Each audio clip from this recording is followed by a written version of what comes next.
Jerry Jones is sabotaging whatever chance Dak would have to be very successful this year in hopes that the Cowboys would fall within striking distance of Shedeur Sanders. I'm relentless. Can you feel this? I'm going all in. It's time to cash in. One moment in time, let's get at this. Be tremendous. Relentless. I'm relentless.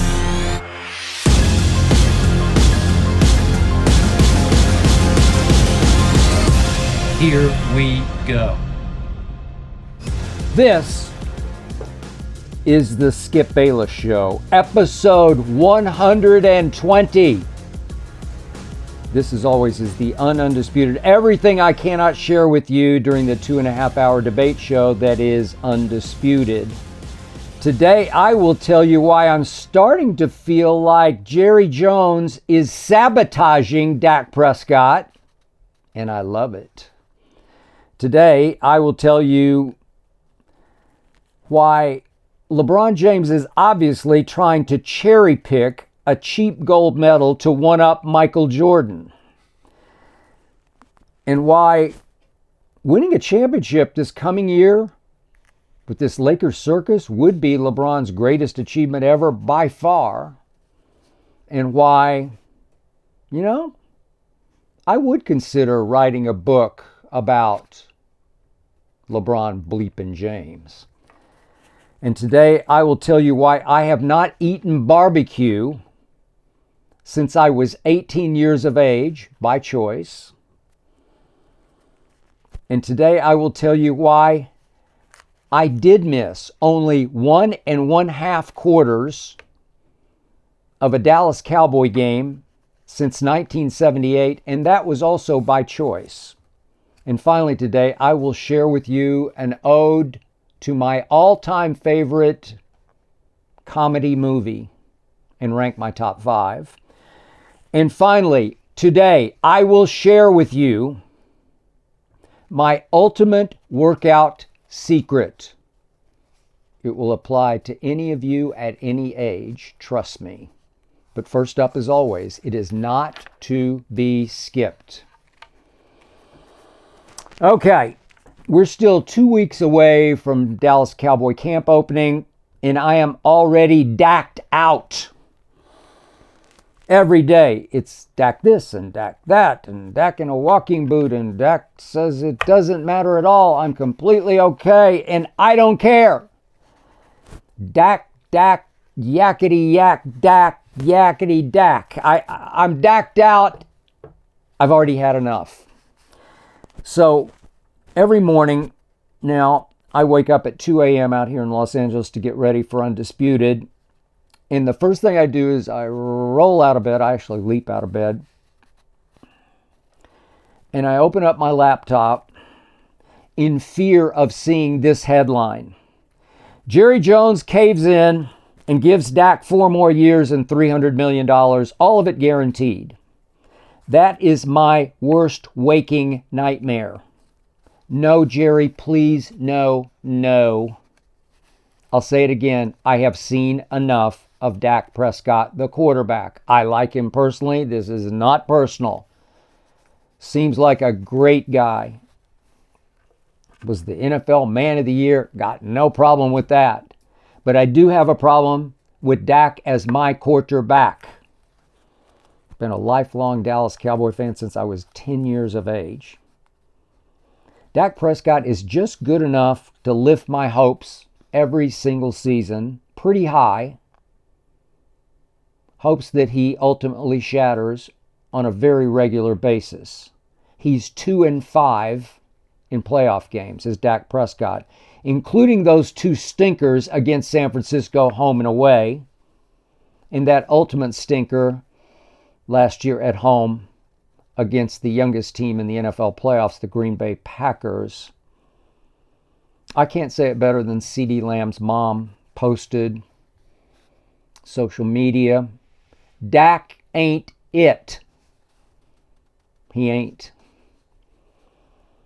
Look, maybe I'm spoiled.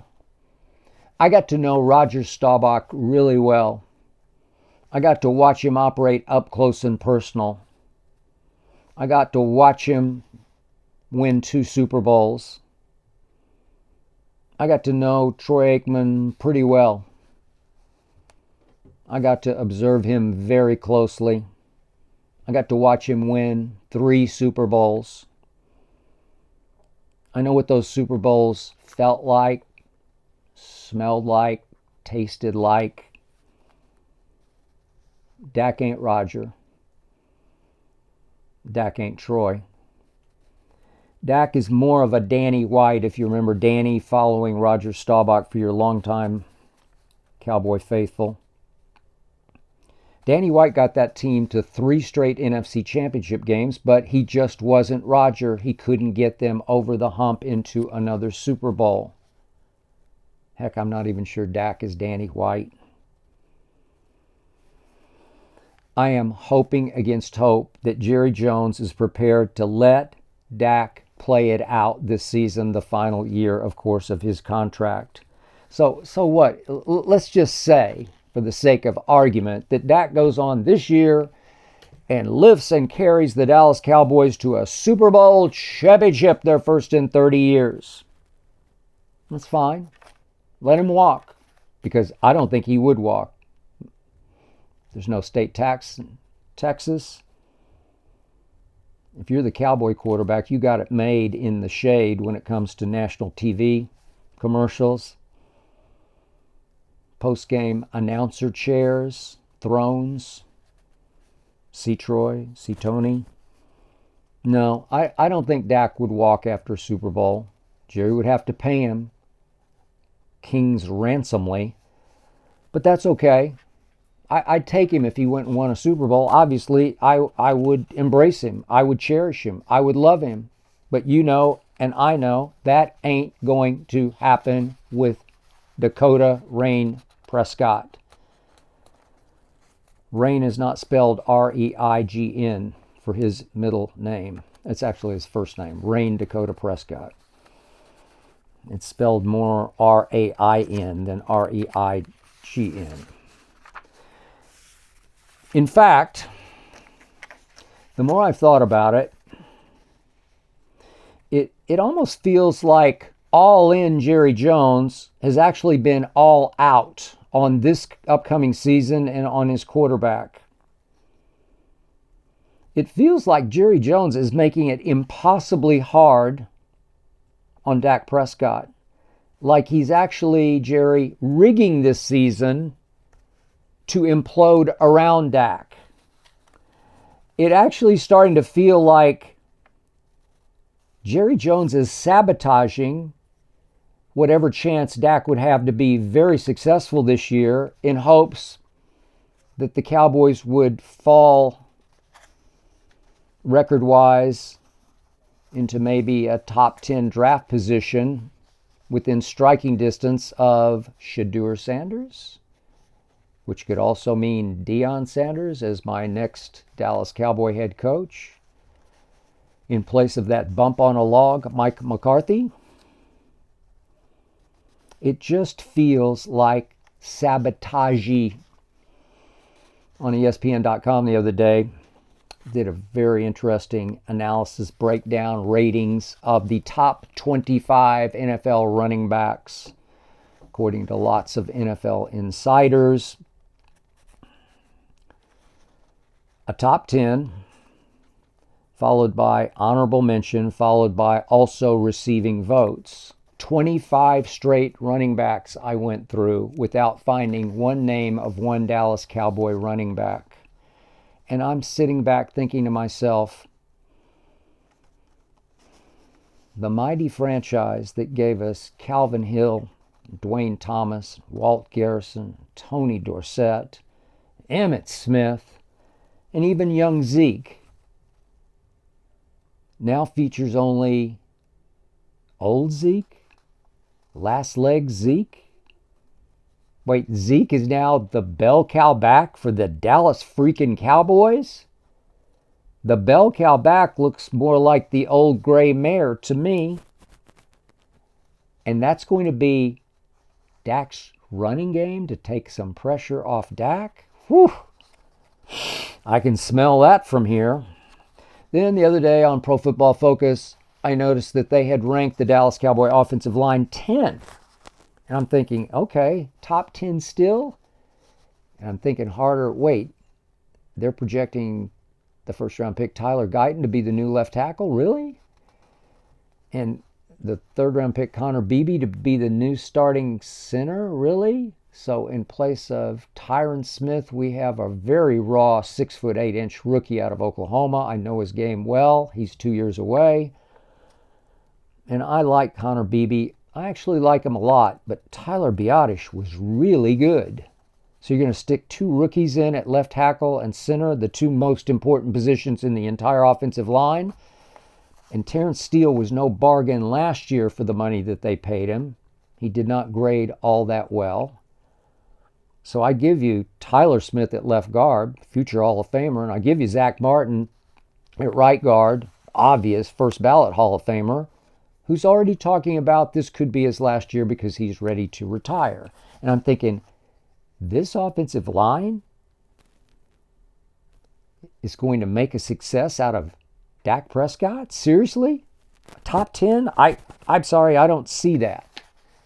And now the clock ticks. The meter runs. No contract for CeeDee Lamb? Seriously? Well, if we got this close to camp, is it possible he would hold out throughout camp? Highly possible. Is it highly possible that CeeDee Lamb won't be a Dallas Cowboy with the new deal until game number 1, the first game that counts? Rusty, out of sync, out of rhythm with Dak? Seriously? Man, I don't love it. Is Micah going to become more of a headache than a force on the football field because he didn't get paid? If CD gets paid? It's starting to feel like Dak Prescott is being set up to fail. Like this whole season is going to be a get-it-over-with wash. And the more I think about it, I'm serious. I've suffered so much. I'm actually okay with this if it means a Super Bowl plunge by Jerry Jones. And I'm going to give you two quick star-spangled examples of recent NFL history in which two genius coaches took Super Bowl plunges. Let's start with Andy Reid in Kansas City. I'm just going to remind you what was going on. With him to Kansas City, Andy Reid took Alex Smith, former first pick in the draft. Never quite measured up to it, but Alex Smith was pretty good. I can make a case that Alex Smith was a little better than Dak Prescott. The numbers say so. Alex Smith, under Andy Reid, made 3 Pro Bowls in 5 seasons. They made the playoffs 4 of 5 seasons with Alex Smith at the controls. But Alex Smith went 1-4 in the postseason. He won 1 playoff game at Houston against the other starting quarterback, Brian Hoyer. It was 30-0 Kansas City. And then Alex Smith and company went up to New England. I know the game well. I was rooting for Tom Brady and the Patriots, and it was reasonably close. It wound up 27-20 with Kansas City onside kicking at the end of the game. Maybe New England sweated a bit. But I know what Andy Reid thought when he got on the bus to head to the airport. My quarterback's just not good enough. He's not that guy. He's very good. He's just not that good. So in 2016, second to last year of Alex Smith, I'm looking at the record. Kansas City went 12-4. That's pretty great. They had a bye. They had a home game against Pittsburgh. Remember that? The Antonio Brown infamous live on IG Live after the game. Remember that from the locker room? Pittsburgh went in there in the cold and upset Kansas City and Alex Smith because Alex Smith just wasn't quite good enough. 12-4 became 0-1 in that postseason, and that was all that mattered, obviously, in the end to Andy Reid. Then Alex Smith comes back the next year. This is after they drafted you-know-who who was then a rookie, and Alex Smith's last year of starting in Kansas City, he led the NFL in quarterback rating. Think about that. He led the NFL in quarterback rating, 26 touchdowns to only 5 interceptions. But guess what Andy Reid had already done in that previous May's draft? He had traded up from 27th in the first round to 10th in the first round to snatch up this kid that he fell in love with, this quarterback at Texas Tech. I didn't see it coming. I watched Patrick Mahomes a lot at Texas Tech. Certainly watched him against Baker Mayfield and the University of Oklahoma. And I liked him, but he was wild. He'd try anything. He might even try throwing it between his legs. High interceptions, high touchdown rate. Andy fell in love with him, and Andy was so right to spend whatever it took to go all the way up to 10th to snatch him. And life changed in Kansas City. The rest is literally Super Bowl history, because Andy Reid had him and Alex Smith, or a Dak Prescott, and said, not good enough. I want to win Super Bowls, plural, and he has. Which brings me to the San Francisco 49ers, operated by the Shanahans, Kyle and Mike, for whom I have enormous respect. They have offensive genius about them, both of them. For a mere second-round pick, they stole Jimmy Garoppolo from Bill Belichick, who I think traded Jimmy G out of spite because he wanted to start Jimmy G over Tom Brady. And Robert Kraft said no. No, not going to happen. So out of spite, I believe that Belichick said, hey, Kyle, I got one for you. You need a quarterback? Just give me a 2, and you can have Jimmy Garoppolo, the next Tom Brady. Kyle jumped. Jimmy G became a 49er. He was really good for the 49ers. When I look at these numbers, went 38-17 as the starting quarterback, went 4-2 in the postseason to Jimmy G for the 49ers. 82 touchdown passes to 42 interceptions. Averaged 240 yards passing per game. That'll work, man. But all that mattered to the Shanahans was 2019, they went 13-3. They wound up in the Super Bowl. But more important, they wound up leading the Super Bowl 20-10. About midway through the fourth quarter, they're up 20-10 on Patrick Mahomes and Andy Reid in the Super Bowl. And Jimmy G unraveled the way he is wont to do. In the fourth quarter, Jimmy G went 3 for 11 for a grand total of 27 yards and a big interception, and missed a throw late in the game that could have changed the game. And the Shanahans said, no, just not good enough. Really good, but not that guy. And they Super Bowl plunged.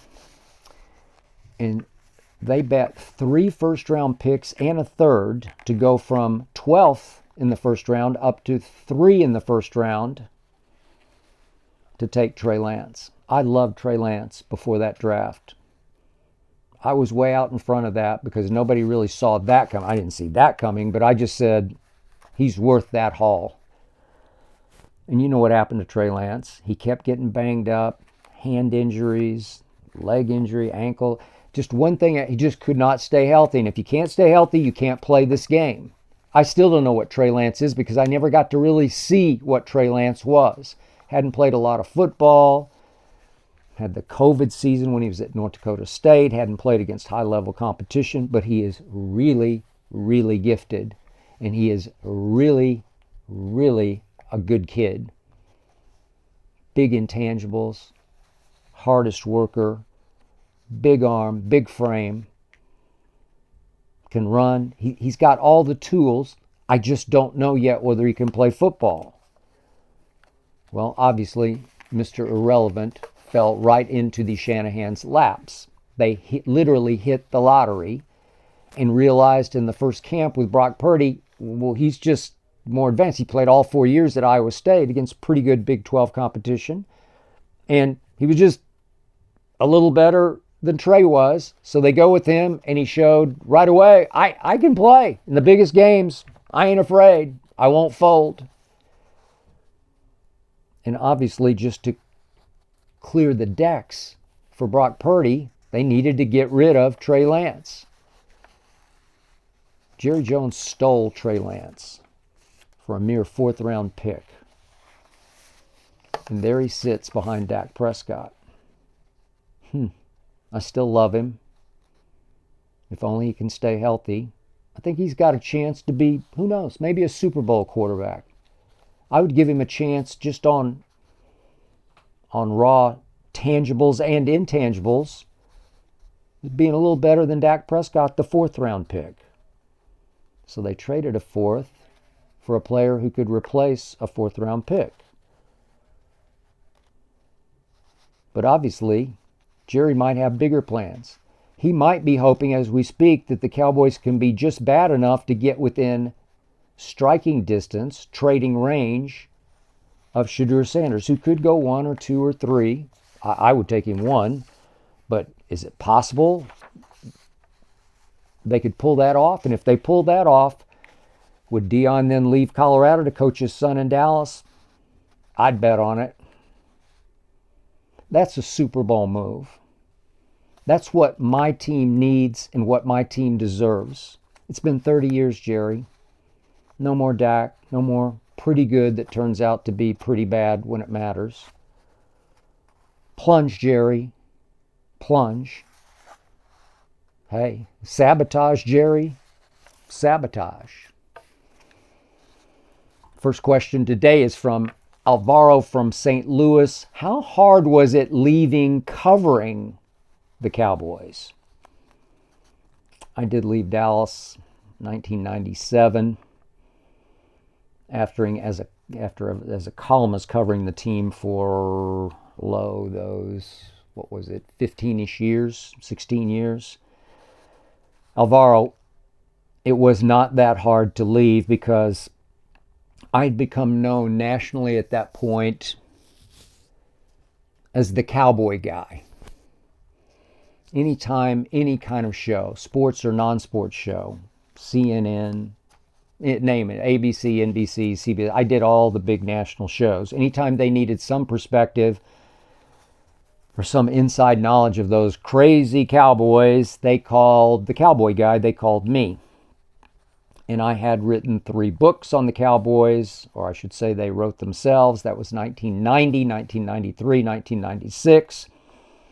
And as I've mentioned on this show before, those books are why I recently was interviewed for 5 straight hours with 2 10-minute breaks by the crew from Netflix that is working feverishly and brilliantly on what I think will go down as the greatest sports documentary ever. And I love The Last Dance because I also lived The Last Dance in Chicago in 1998.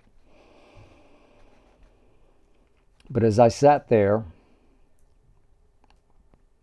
being interviewed for 5 hours, and we delved and we delved and we dug and we scratched and we clawed at everything Cowboys dynasty of the 90s,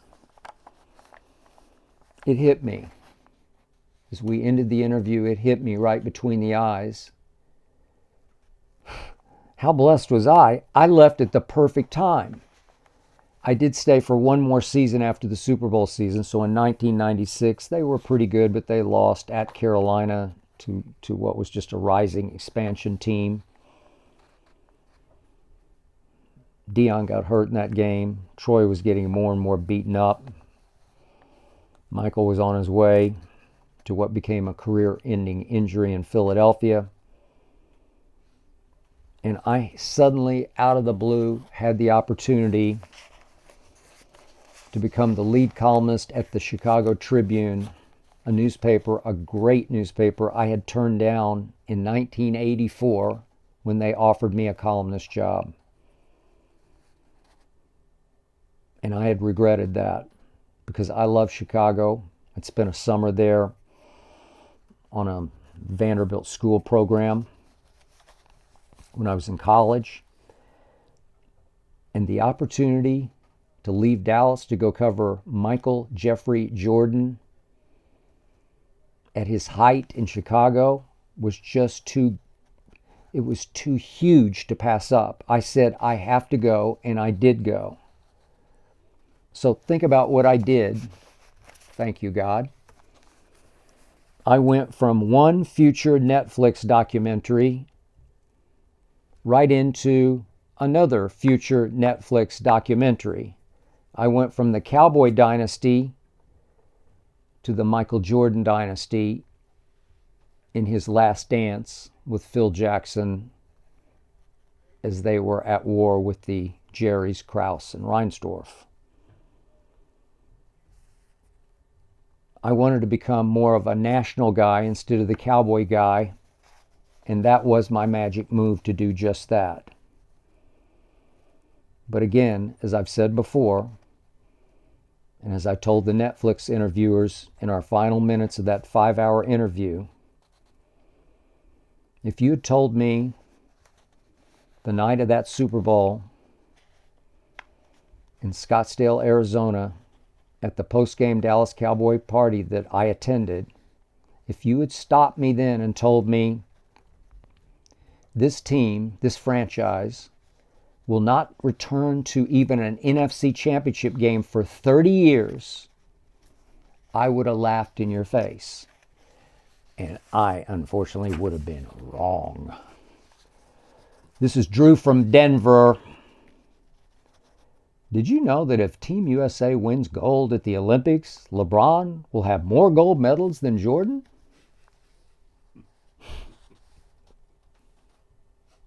Drew, I know who you are. I know what you're trying to pull off here. Obviously, you are a LeBron idolater, a defender, an apologist, as I call them all, a blind witness. And you're poised to leap upon my head and say, see, it's another reason LeBron is the GOAT. No, it's not, Drew. You can't tell me that LeBron James, as we speak, isn't supremely, acutely aware of exactly what he's trying to pull off here. He is seizing a very late career opportunity to one-up Jordan in gold medals, 3-2.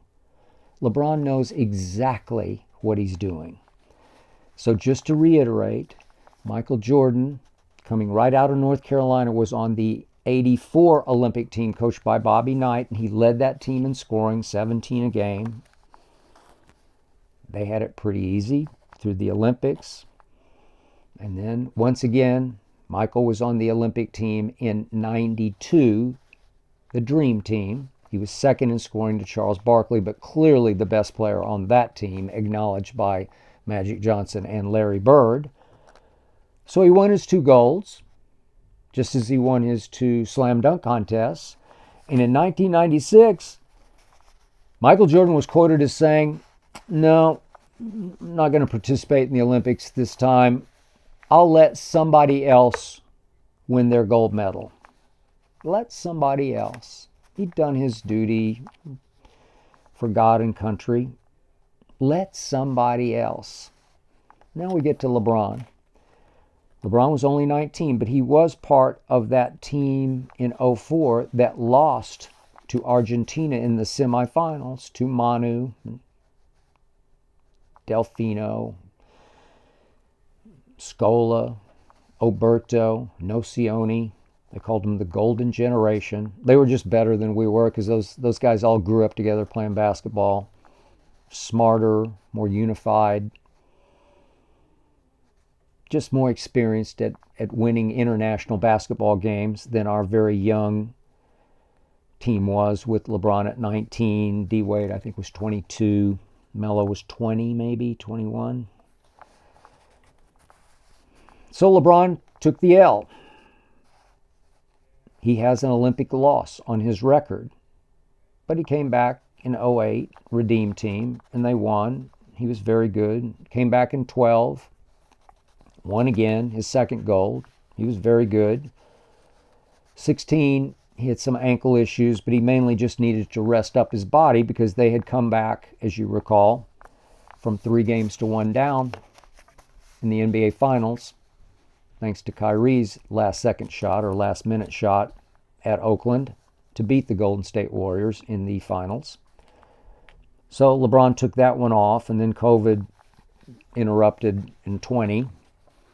So here we are. It's now 2024, and LeBron James is 39 years of age. Be 40 in December 30th.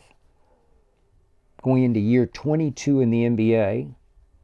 And did LeBron say, let somebody else win a gold medal? No, he didn't say that.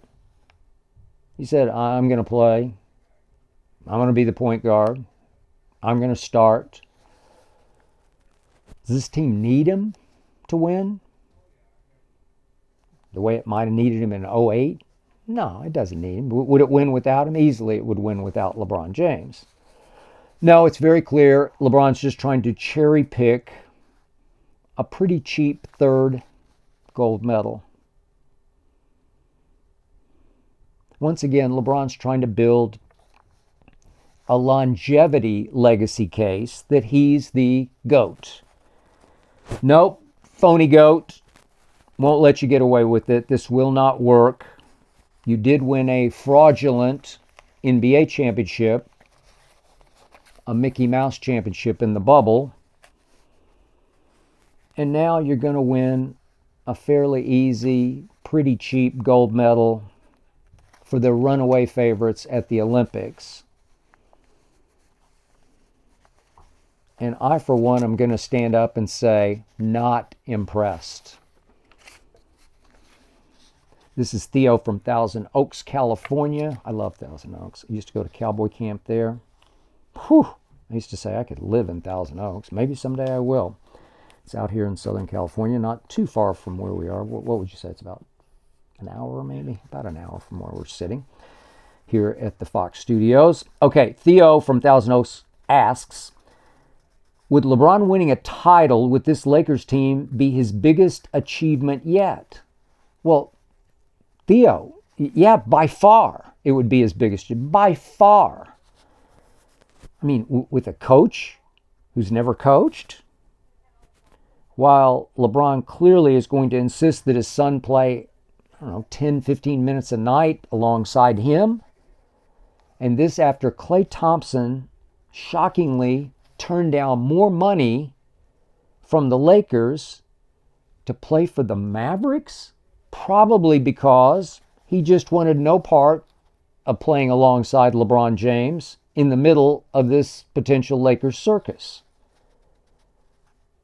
DeMar DeRozan said no to the Lakers. For what it's worth, Valanciunas, who had been a really good backup center, really good, maybe sort of a co-center, said no to the Lakers in favor of the Wizards? Seriously? Huh. LeBron, losing your touch. So, yes, Theo, this would be LeBron's biggest achievement by far. And Theo, this achievement is not going to happen. This is Joey from New Jersey. Would you ever write a book on LeBron like you did the Cowboys? Joey, I must admit to you, you got me with this one. I did read this question last night, and it actually kept me awake for a while because I had never ever thought about writing a book about LeBron James. And when I woke up this morning at 2 a.m., my first thought was, you know what?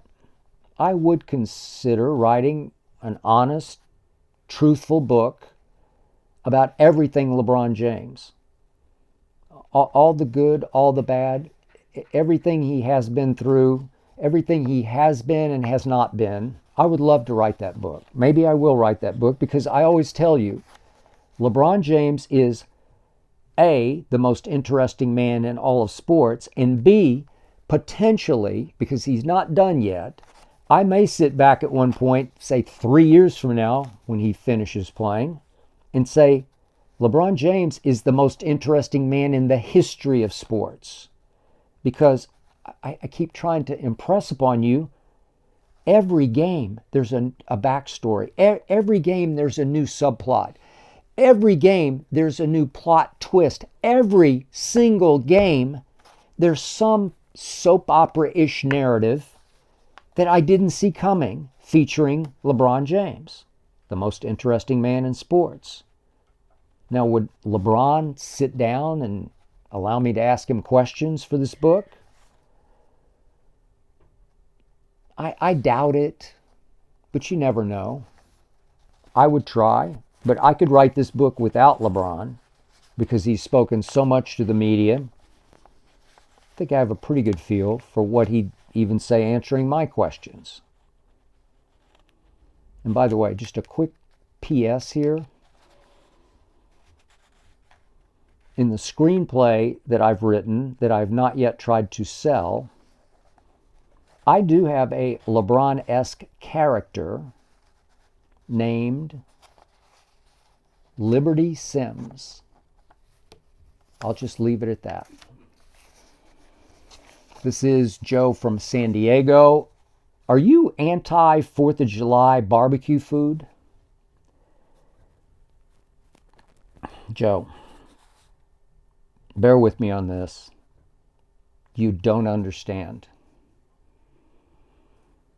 I don't eat barbecue at all now on any holiday or any day of any week because I don't eat barbecue, period. That's because I ate so much barbecue my first 18 years of existence on this planet. So much. You have no idea how much barbecue I consumed in my first 18 years. My dad and my mom owned and also operated a little barbecue place called the Hickory House on the south side of Oklahoma City, the rough side. I was forced to work at the Hickory House every day of every summer, every Christmas break, every spring break, until I finally, fatefully, won a full scholarship to uproot and leave Oklahoma City for Vanderbilt University in Nashville, Tennessee.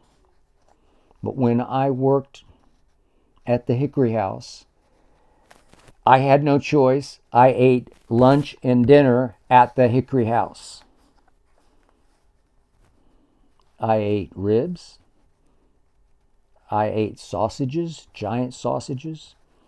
I ate chopped beef sandwiches with either hot or mild sauce. I was always mild. I ate baked beans, potato salad, sweet slaw, fried pies. You could have apple or cherry. I preferred apple. My dad always said there's no way he could eat the food that he cooked every morning. So I rarely saw him eat Hickory House food, but he smoked, and did he ever drink? I never saw my dad eat much of anything, and he finally wasted away and died of cirrhosis of the liver when he was only 49 years of age. But I can't tell you how many times I came home from baseball practice or a basketball game or even a football practice in the fall. How many times I came home and my mother, who worked most days and some nights at the Hickory House, would leave for me in the oven with the temperature on low, Hickory House barbecue. I lived on Hickory House barbecue. I didn't hate it. I actually didn't know any better, but I just literally got fed up with it. And when I left, never again have I eaten a single bite of barbecue since the last day I walked out of the Hickory House. This is Chris from New York City. What's your go-to delivery order that isn't Chinese food? Okay, so I'm assuming Chris has read some of the stories that were written about me when I was at ESPN. For 10 years, I lived in the Residence Inn during the week up in Bristol, Connecticut, actually in Southington, Connecticut. Bristol's home of ESPN, of course. But I lived there on the third floor for 10 years. I'd go back and forth, see Ernestine, who's not yet my wife, my girlfriend. She worked in New York City, so I'd go back and forth on the weekends, or sometimes she would come up to the Residence Inn. She liked the Residence Inn a lot, actually. But every Sunday night when I got back to the Residence Inn, I would order 5 days worth of steamed chicken and broccoli, steamed broccoli, and rice that I could just microwave quickly and eat, and I actually loved it. So the truth is, Ernestine, my wife, and I never order out here in Los Angeles. We did find a chef that we like, and we have said chef prepare for me, not for her, but for me, my meals for the week. He's good enough to deliver them, so every day I eat the same thing, except I do mix it up. I have 2 lunches with salmon, broccoli, and rice. Then he makes me kind of he calls it a turkey chili. I don't know, it's just turkey with black beans and corn and peppers mixed with rice, broccoli on the side. Usually have that for lunch. Dinner is it's a turkey dinner with beans and rice. I don't know, it's really just the same thing, sort of formatted a little differently. Broccoli on the side. I've told you before, we have our one cheat night on Friday night. Ernestine goes to Mulberry Pizza in Beverly Hills, California, and gets us each a slice of pizza. She gets us frozen yogurt from a place called, it's a famous place called The Big Chill. Do you know The Big Chill? Yes. My man Jonathan Berger knows The Big Chill. It's out here on the west side of Los Angeles at Olympic and Westwood. And Ernestine frequents The Big Chill quite a bit. So those are our little guilty pleasures, if you will. And I'm sure you're saying, man, that is really boring. And you're right. But for me, it beats the heck out of barbecue. This is Hector from Costa Mesa, California. Have you ever been caught in traffic or had a delayed flight and you missed an important game? Interesting question. It's a good question. You know, Hector, I thought about it. I have been incredibly lucky or blessed. I'm knocking on this wood. Never had any travel issue or, knock on wood, emergency that cost me 1 second of one big game that I was either going to attend or watch on television. I've been doing this for a long time. But I will tell you this quick story. Since I went to Dallas to work for the Dallas Morning News, cover the Cowboys, that was in late 1978, I missed only 1/4 and a half of the second quarter of one single Cowboy game by choice. This happened on November 2nd of 1986. Why was that? Guess what I did that morning as the Cowboys were about to play at the Meadowlands against the Giants? I ran the New York City Marathon. So I thought, well, I won't quite make it for kickoff. I thought I'd make it a little quicker than I did, but it's the New York City Marathon. It's hundreds of thousands of people.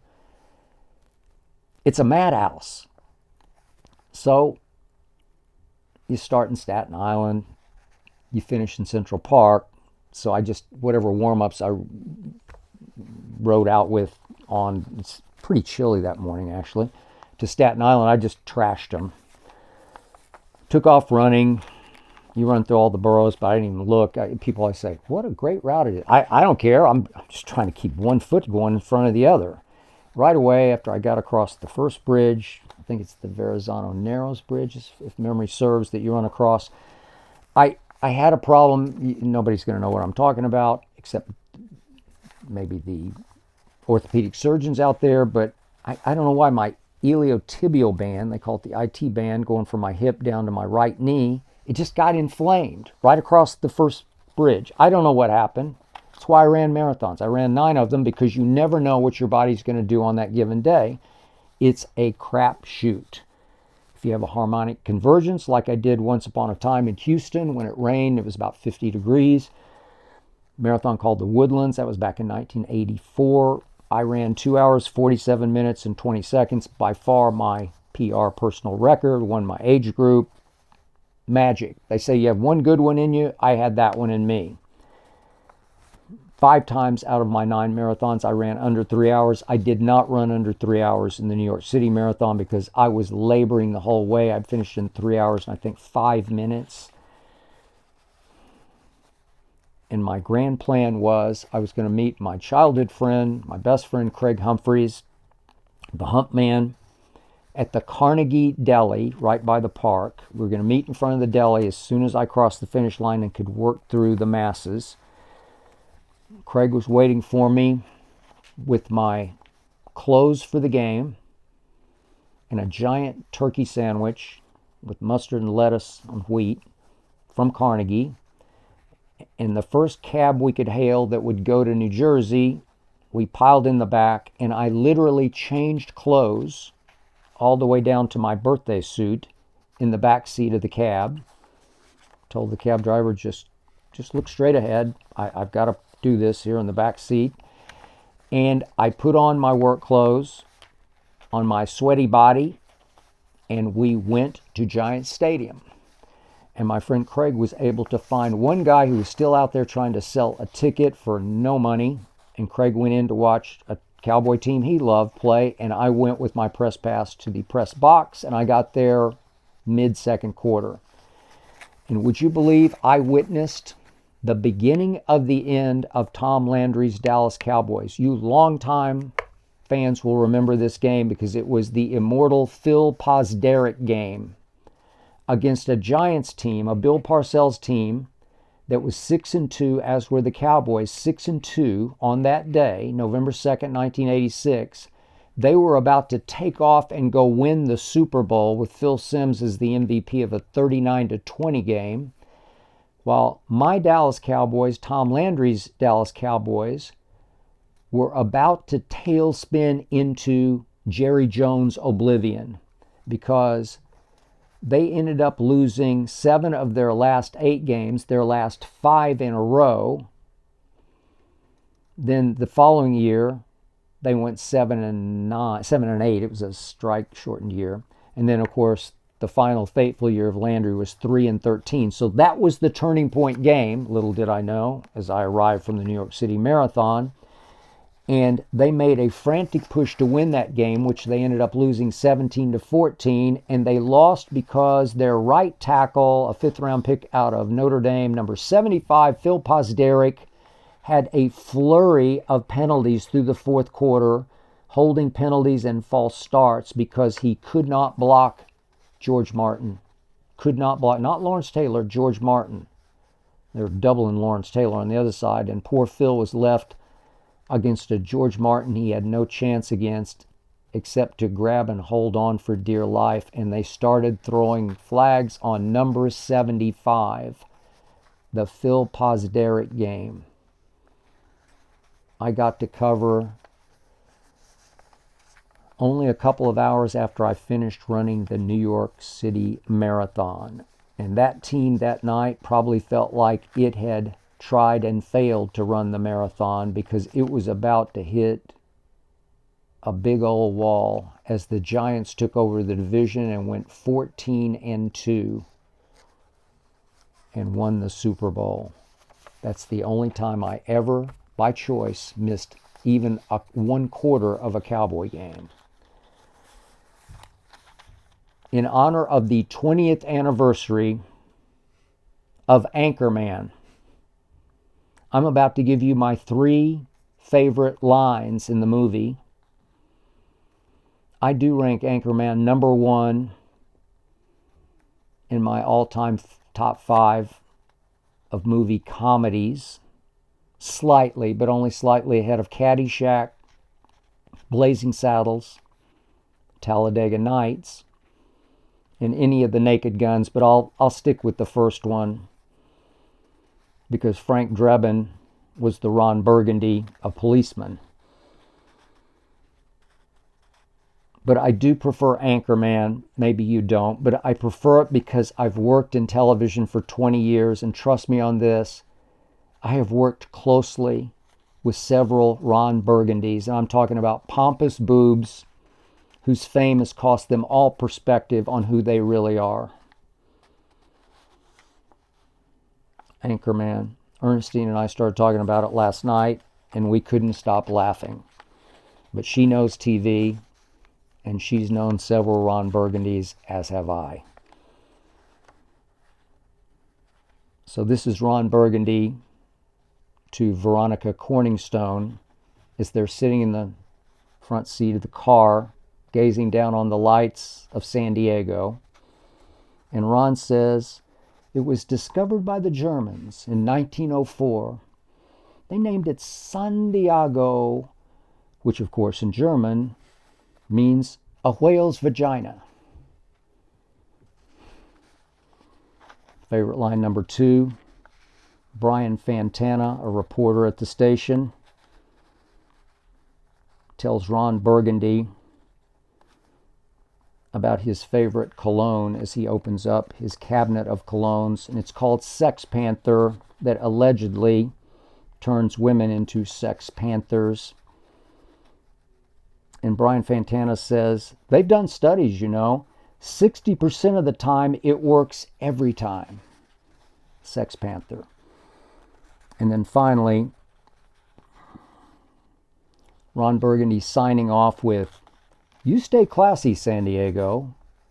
I'm Ron Burgundy? And the program director in the control room, Ed Harkin, yells, damn it, who typed a question mark on the teleprompter? Ron Burgundy would read anything on the teleprompter. I have worked with Ron Burgundy. And allow me to thank Will Ferrell and Christina Applegate and Adam McKay for Anchorman. I will close with this. I'm going to share with you my ultimate fitness secret. Look, I'm in really good shape. I'm not boasting about it. I'm not bragging about it. But for any age, any stage of life, I'm in really good shape. I work at it. I earn it. To me, age is just an irrelevant number. From the neck down, I look pretty good. Okay, I will admit to you, I stay a little beat up because I push a little too hard every single day. But this I know. This is the ultimate secret to getting in and staying in shape. Yep, you're right. You are what you eat. But just eating right, won't get you in shape. You obviously need the right fuel with the right cardio and the right weight training. You must eat the right food, but you must work out regularly, consistently, unfailingly. So here's the key. The hardest part is always the start of any workout. The hardest part is always the start.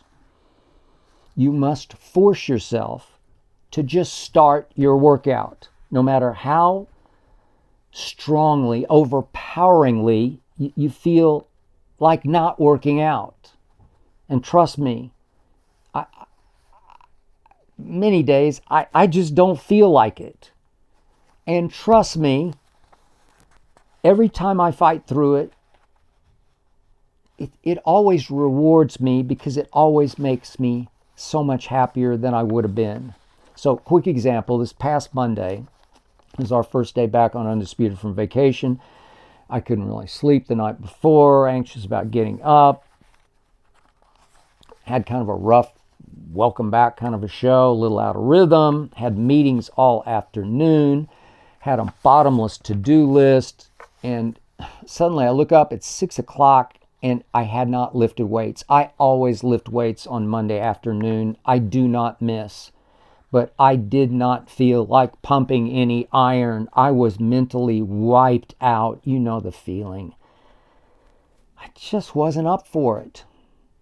But I started. I just started. I started warming up. My body said no, but I just said, okay, let me just start really light. My first few sets, I'll just go way lighter than I usually go. And I kept at it. Kept fighting through it. And all of a sudden I'm thinking, wait a second. My body's starting to cooperate a little bit. And all of a sudden, 15 minutes maybe in, I'm thinking, I think I just defeated the couch potato in me. And suddenly the competitor in me took over. Maybe my better self took control. And all of a sudden, maybe 20 minutes into the workout, I'm thinking, hold on. I'm actually starting to feel strong here. Pushing myself actually started to feel like invigorating. And I'm starting to sweat. I'm starting to build some momentum. And I started to lose myself in that flow zone. Whatever that place is where you don't feel any pain anymore. And you get to the point where you can't wait to do the next set. So I went from, I can't work out right now, to I can't stop. When I got to my final set, I was jubilant. I didn't make a big thing about it to Ernestine or our dog Hazel, who's watching me work out. But I was, you want to talk about exhilarated. I was so proud of myself for not only working out, but really working out. It just was so self-satisfying that the workout I didn't want to do had turned into one of my best workouts ever. Because I started it. I forced myself to start, and I kept trying until I finally broke through. And I don't care what you're doing, if walking on the treadmill, jogging on the treadmill, maybe you're going to walk outside or jog outside, whatever your fitness endeavor is, the days you don't feel like it, you just have to start and you'll be okay. Don't let the couch potato in you win. Just start. Even if you struggle, trust me on this. Any workout is better than no workout. Any workout is better than none. Just start, no matter how much you don't feel like starting, and you'll quickly find it's not nearly as hard as you thought it was going to be. You will love yourself for just starting. That's the key. And that is it for episode 120. Thank you again for listening and or watching. Thanks to Jonathan Berger and his All-Pro team for making this show go. Thanks to Tyler Korn for producing. Please remember, Undisputed every weekday, 9:30 to noon Eastern. The Skip Bayless Show every week.